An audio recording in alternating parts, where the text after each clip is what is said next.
அத்தியாயம் 31. இதோ உதவி.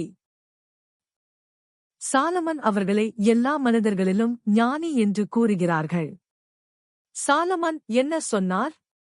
ஞானத்தின் அடையாளமாக இருக்கும் சாலமன் கூறினார், மென்மையாக கூறும் பதில் கோபத்தை மாற்றும், ஆனால் கடுமையான வார்த்தைகள் கொண்ட பதில் கோபத்தை குவிக்கும்.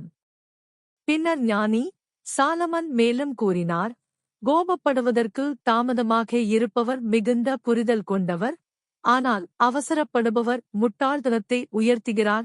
சரி, அந்த 4 எளிய விஷயங்களை நீங்கள் செய்ய முடியும் இல்லையா?